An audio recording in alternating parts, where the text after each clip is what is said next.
Assalamualaikum warahmatullahi wabarakatuh. Perkenalkan, nama saya Cynthia Rizky mengenai PM2 3351059. Dan di sini saya akan menjelaskan mengenai UAS praktikum Big Data, yang dimana kami diminta untuk menjelaskan dari modul yang sudah pernah diajarkan oleh asisten dosen kami. Dan di sini saya sudah menyiapkan PPT yang dimana sudah berisi dengan penjelasan singkat ya dari satu modul itu apa saja. Nah, kemudian nanti kami akan diminta untuk membuat sistem sederhana dengan memilih salah satu dari modul gitu. Nah, langsung saja saya akan menjelaskan untuk modul yang pertama, yaitu ekosistem Big Data dan PySpark dasar. Jadi di sini maksudnya itu adalah bagaimana kita mengolah data ya, yang telah bergeser dari sistem monolitik menuju sistem terdistribusi. Kemudian PySpark ini menjadi standar ya, karena mampu memproses data dalam memori atau RAM. Jadi jauh lebih cepat dibanding model lama yang bergantung pada pembacaan disk berulang kali. Kemudian di sini ada penjelasan mengenai 5V, yang dimana pertama itu ada volume, yaitu skala data dari terabyte hingga petabyte. Jadi itu berapa besar skala datanya.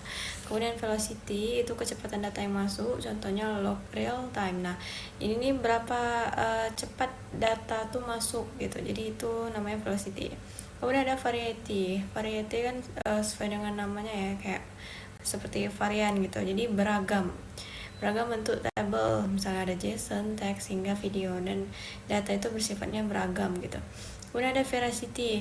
Veracity itu merupakan keandalan suatu data yang sering mengandung noise. Nah, jadi data itu memiliki suatu keandalan yang biasanya mengandung noise.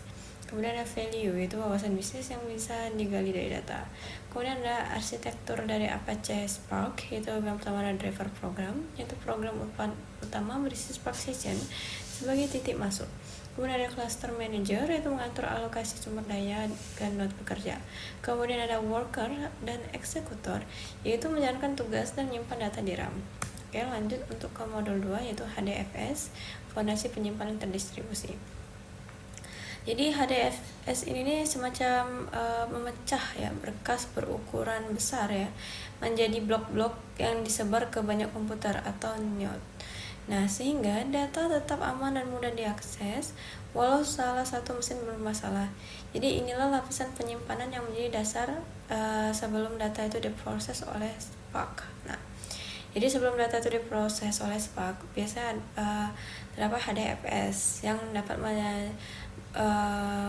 memecah berkas jadi blok-blok yang disebar gitu.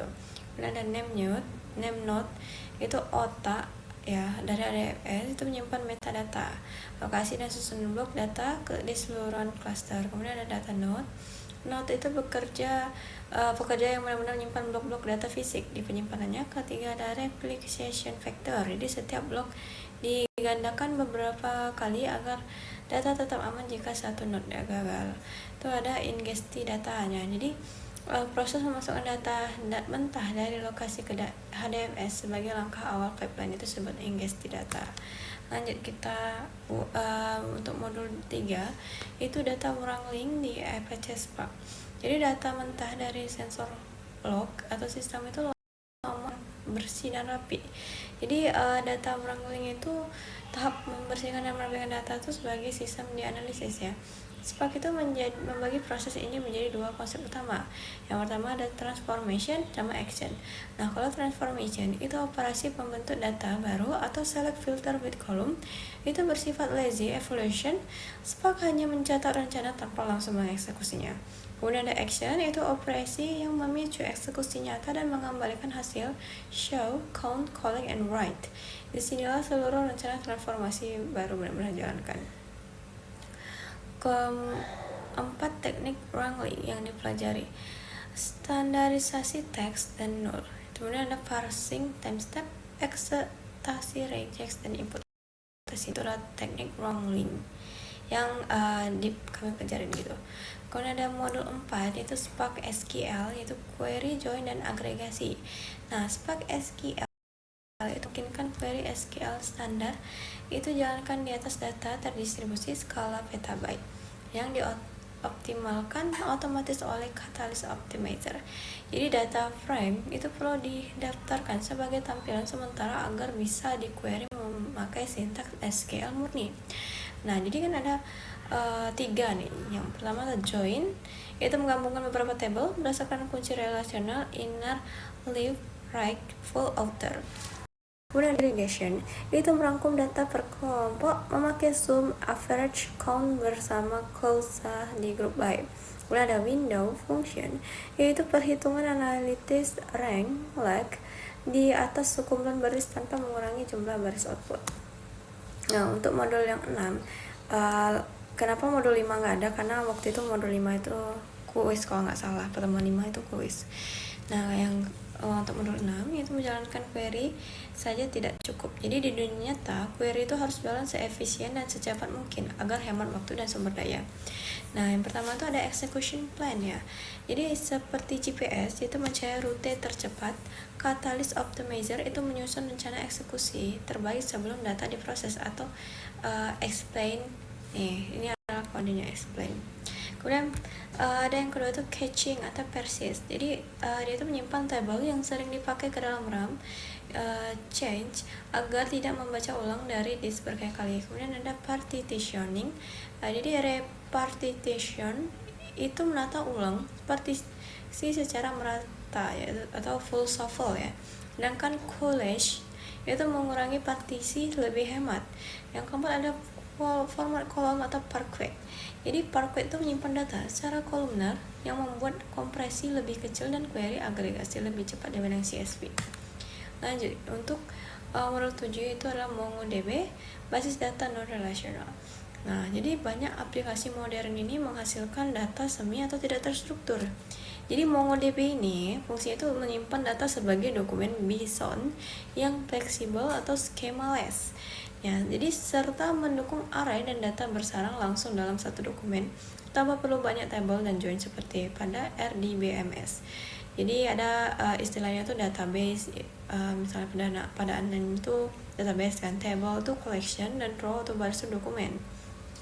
Itu istilahnya. Nah, ada operasi dasar atau CRUD-nya. Jadi create itu menambah dokumen baru ke collection. Read itu mencari dokumen dengan kriteria filter JSON.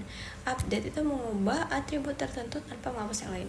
Kemudian yang delete yang itu menghapus dokumen dari collection. Nah, ini CRUD ini kan sudah biasa ada dipelajarin mata kuliah yang lain juga.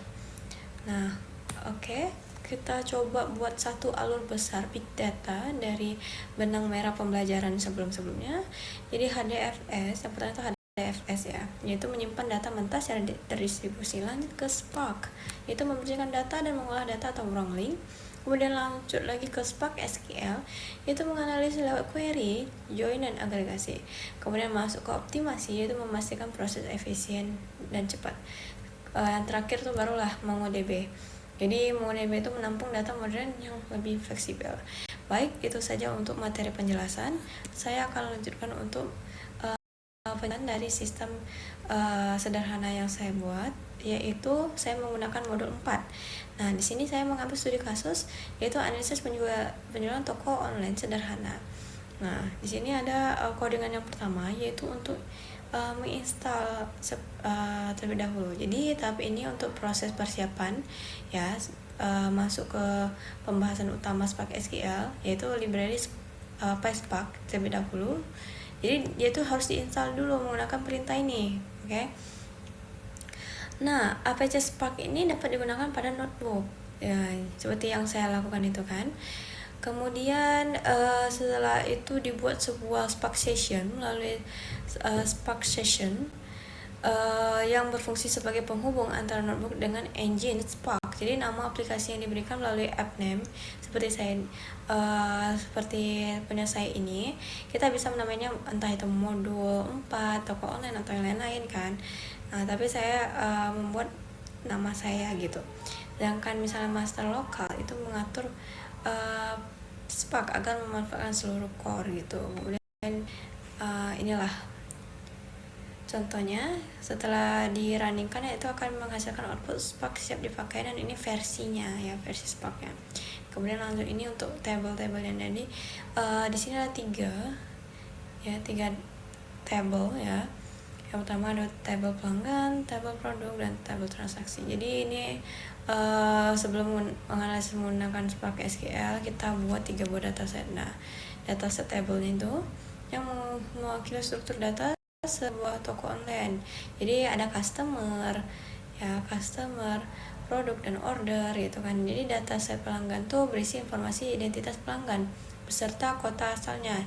Jadi dataset produk itu untuk menyimpan informasi nama produk, kategori, dan harga. Nah, kemudian ada dataset transaksi ya, itu untuk menyimpan riwayat pembelian yang menghubungkan pelanggan dengan produk yang dibeli. Jadi masing-masing data frame ini didaftarkan sebagai temporary view melalui fungsi create or replace temp view. Jadi nanti proses ini menghasilkan tabel baru yang sebagai output, tetapi menampilkan pesan bahwa tabel customer, produk, dan order itu berhasil didaftarkan. Nah, kemudian ini saya buat sebagai pilar yang pertama dari modul yang 4 yang saya ambil, yang itu ada join. Nah, jadi ini join seperti ini contoh codingannya. Jadi table order itu kan menyimpan kode pelanggan dan kode produk ya. Jadi nanti informasinya tuh belum cukup untuk dianalisis secara langsung. Jadi dilakukan proses inner join dengan menghubungkan tabel ini, bisa menghubungkan tabel ya. Dalam tabel pelanggan melalui customer ID dan tabel produk melalui produk ID. Kemudian nanti jumlah pembelian, harga, dan lain-lain itu menggunakan operasi perkalian antara quality dan price ya.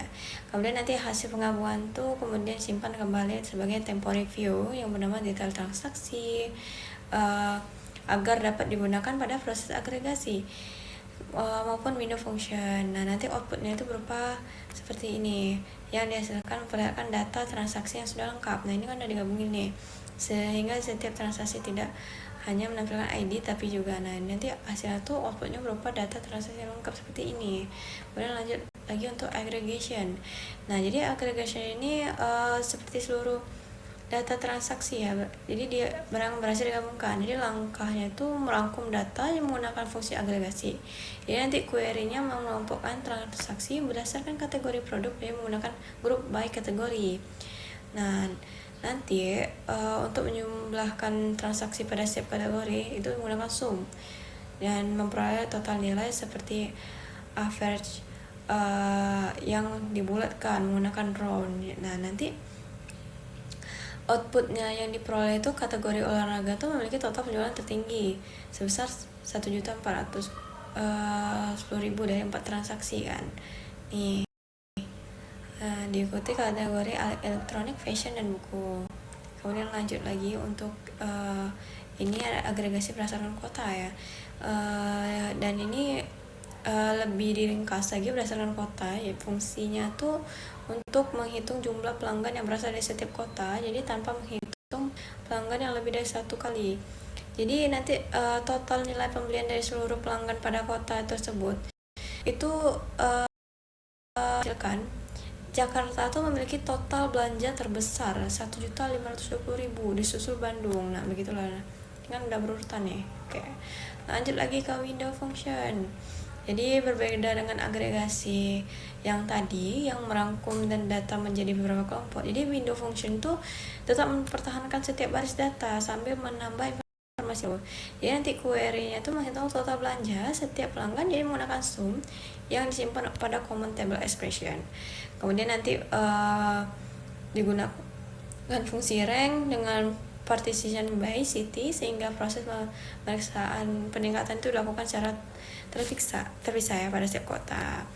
Nah, nanti outputnya itu seperti table yang ada nih. Kemudian di sini menunjukkan bahwa Sinta ya itu menempati peringkat pertama Jakarta. Kemudian disusul Nadia berada pada peringkat pertama di Bandung. Lanjut lagi di sini query like. Nah, jadi melakukan peningkatan ya. Jadi window function itu juga dimanfaatkan untuk meningkatkan transaksi pelanggan dari waktu ke waktu menggunakan fungsi like. Jadi nanti mengelompokkan data berdasarkan customer name, kemudian mengurutkan berdasarkan order data. Jadi fungsi like itu mengambil nilai subtotal bertransaksi sebelum, sehingga setiap transaksi dapat dibandingkan dengan transaksi yang dilakukan sebelumnya. Kemudian nanti ada query gabungan. Di sini merupakan bagian terakhir yang menggabungkan seluruh konsep yang telah dipelajari dalam satu query tadi. Kemudian data transaksi itu terlebih dahulu digabungkan menggunakan join, kemudian total belanja setiap diperhitungkan menggunakan fungsi sum, dan dikelompokkan berdasarkan nama pelanggan serta kota. Jadi nanti output yang dihasilkan itu seperti proses sebelumnya, namun seluruh tahapan mulai dari penggabungan data, agregasi, hingga window function itu dilakukan dalam satu alur query. Jadi hal ini menunjukkan bahwa ketiga konsep utama Spark SQL dapat digunakan secara bersamaan untuk menghasilkan analisis data yang lebih ringkas, efisien, dan mudah dipahami. Nah, jadi nanti outputnya itu seperti ini. Ini kan udah lebih jelas nih, customer namanya Nadia, kotanya ini, total belanja dan rankingnya di kota tuh berapa gitu kan. Nah, kemudian di sini kesimpulannya, berdasarkan praktikum yang telah dilakukan dapat disimpulkan bahwa Spark SQL itu memudahkan proses analisis, dan melalui penggunaan join, aggregation, dan window function lebih mempermudah kita ya dalam memahami suatu data gitu kan. Nah, baik, itu saja seperti yang dapat saya sampaikan untuk penjelasan materi pembelajaran dan juga untuk codingan mengenai sistem yang telah saya buat. Saya kira dengan wassalamualaikum warahmatullahi wabarakatuh.